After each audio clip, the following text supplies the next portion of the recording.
ನಮಸ್ಕಾರ ಎಲ್ಲರಿಗೂ. ವೀಕ್ಷಾ ಕಿಚನ್ಗೆ ಸ್ವಾಗತ.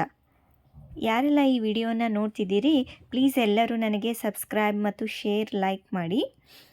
ಇವತ್ತು ನಾನು ಯಾವ ರೆಸಿಪಿಯನ್ನು ಹೇಳ್ತಿದ್ದೇನೆ ಅಂದರೆ, ರೊಟ್ಟಿಯನ್ನು ತಟ್ಟೋದನ್ನು ನೋಡಿದ್ದೀರಿ, ಲಟ್ಸೋದನ್ನು ನೀವು ನೋಡಿರ್ತೀರ. ಆದರೆ ಇವತ್ತು ನಾನು ರೊಟ್ಟಿಯನ್ನು ಹೇಗೆ ಲಟ್ಸೋದು ಅಂತ ತಿಳಿಸ್ಕೊಡ್ತಿದ್ದೇನೆ. ಅದಕ್ಕೆ ಒಂದು ಪಾತ್ರೆಯಲ್ಲಿ ಸ್ವಲ್ಪ ನೀರನ್ನು ಬಿಸಿ ಮಾಡಲಿಡಬೇಕು.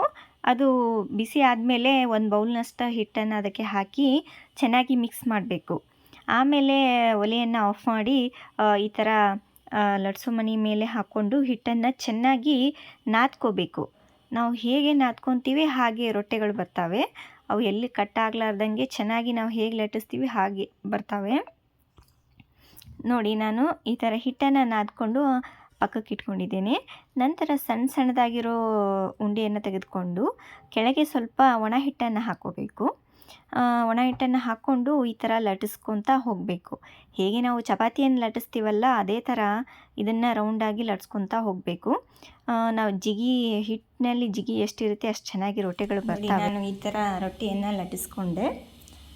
ಲಟ್ಸಿದ ಮೇಲೆ ಇದು ನಾನು ಇನ್ನೊಂದು ಪಕ್ಕಕ್ಕೆ ಒಲೆಯಲ್ಲಿ ಹಂಚನ್ನು ಕಾಯಲಿಟ್ಟಿದ್ದೆ. ಅದ್ರ ಮೇಲೆ ರೊಟ್ಟಿಯನ್ನು ಹಾಕಿ ಸ್ವಲ್ಪ ಎಲ್ಲ ಸೈಡು ನೀರನ್ನು ಹಚ್ಚಬೇಕು. ಒಂದು ಅರ್ಬಿಯಿಂದ ನೀರನ್ನು ಹಚ್ಚಿ ಬೇಯಲು ಬಿಡಬೇಕು. ನೋಡಿ, ರೊಟ್ಟಿ ಬೇಯ್ತಿದೆ. ಇದು ಬೆಂದ ಮೇಲೆ ಸ್ವಲ್ಪ ಮೇಲೆ ನೋಡಬೇಕು, ಉಬ್ಬುತ್ತಿರುತ್ತಲ್ವ, ಅಂದರೆ ಕೆಳಗೆ ಸ್ವಲ್ಪ ಬೆಂದಿದೆ ಅಂತ ಅರ್ಥ. ಇದು ಬೆಂದ ಮೇಲೆ ಹೊಳಿಸಿ ಹಾಕಬೇಕು ರೊಟ್ಟಿಯನ್ನು ಇನ್ನೊಂದು ಸೈಡ್ ಬೇಯಿಸೋಕ್ಕೆ. ಈ ಥರ ಹಾಕಿ ಚೆನ್ನಾಗಿ ರೊಟ್ಟಿಯನ್ನು ಬೇಯಿಸಬೇಕು. ನೋಡಿ, ಈ ಥರ ನಾನು ಬೇಯಿಸ್ತಿದ್ದೇನೆ. ಈ ಥರ ಬೇಯಿಸ್ಕೊಂಡು ಬಿಟ್ಟರೆ ತುಂಬ ಈಸಿಯಾಗಿ ರೊಟ್ಟಿ ರೆಡಿ ಆಗ್ತವೆ. Thank you.